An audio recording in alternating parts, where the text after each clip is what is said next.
Question दिया है x square upon under root x के पावर 6 प्लस ए के पावर 6, इसका समाकलन करना है।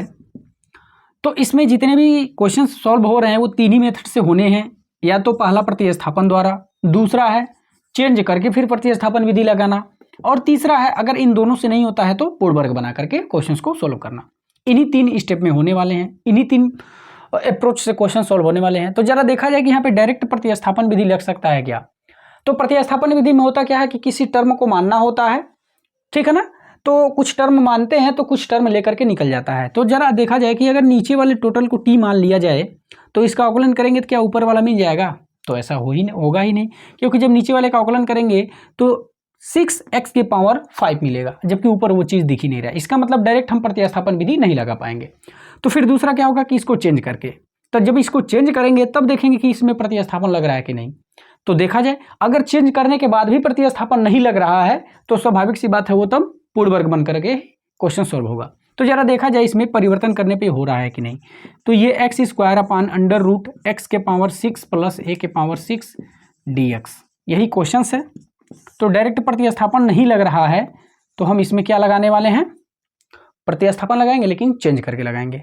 तो जरा देखा जाए चेंज करने पे क्या मिल रहा है।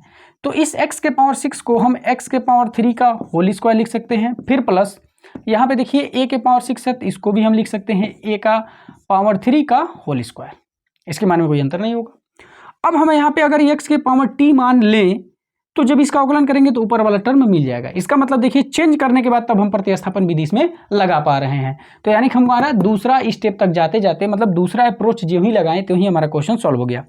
तो जिस स्टेप में जिस अप्रोच से क्वेश्चन सॉल्व हो जाएगा फिर उसके नीचे नहीं जाएंगे। अगर पहले अप्रोच से लग जाता तो हम इन दोनों को नहीं ट्राई करते हैं, अगर दूसरे अप्रोच लगाते हैं, अगर इसमें क्वेश्चन सॉल्व हो जाता तो तीसरा अप्रोच नहीं अप्लाई करते हैं। लेकिन अगर इन दोनों से नहीं होता तो लास्ट में हमारा तीसरा अप्रोच लगाना पड़ता, ठीक। और तीसरे अप्रोच से क्वेश्चन सॉल्व होगा ही होगा।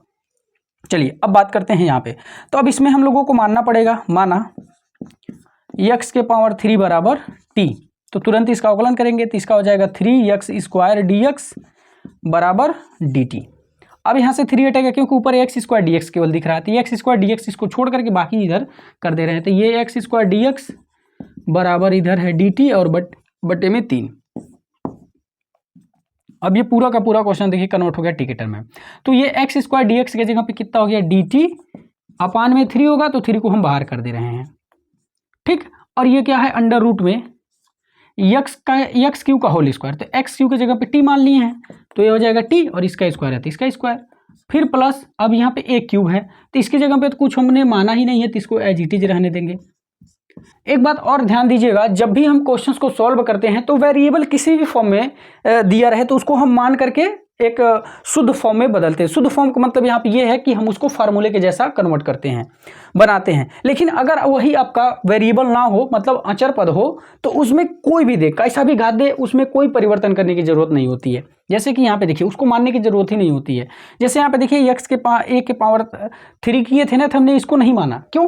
क्योंकि ये अचर पद है, अचर पद में मानने की जरूरत ही नहीं होती। जबकि यहाँ पे x के पावर 3 थी तो देखिए इसको हमने टी माना, ठीक है ना। तो इस बात को ध्यान रखिएगा, जब भी हम लोगों को किसी चीज को हल करना होता है, मानना होता है, तो हमेशा चर वाले को मानते हैं, ठीक है ना। कभी भी अचर वाले को नहीं मानते हैं, ठीक है ना। तो इसको मानते हैं और इसको नहीं मानते हैं, जैसे कि यहाँ से क्वेश्चंस में आपको स्पष्ट हो रहा होगा। अब ये देखिए, अब ये सूत्र के जैसा बन गया, अब इसमें सूत्र लगा देंगे। तो ये देखिए 1/3 गुणे, अब यहाँ पे कौन सा वाला फार्मूला लग रहा है, तो यहाँ पे देखिए ये आप यहाँ पे लिख दे रहे हैं, देखिए इंटीग्रेशन ये 1 upon under root x square plus A square के जैसा दिख रहा है, ठीक। तो इसका क्या होता है लॉग मॉड में एक्स प्लस अंडर रूट, यही सेम, यानी कि x square plus A square plus सी, ये फार्मूला इसमें लगने वाले हैं। तो देखिए इसमें हम लगाएंगे तो ये होगा लॉग मॉड में एक्स होता है, तो जब यहाँ पे एक्स है तो यहाँ पे क्या है टी है, तो यहाँ पे टी हो जाएगा। फिर प्लस अंडर रूट में क्या होता है सेम, जो नीचे होता है वही यहाँ पे आ जाता है। तो नीचे क्या है यहाँ पे T square plus under root नहीं है, ए क्यू का होल स्क्वायर, फिर प्लस सी, यही है।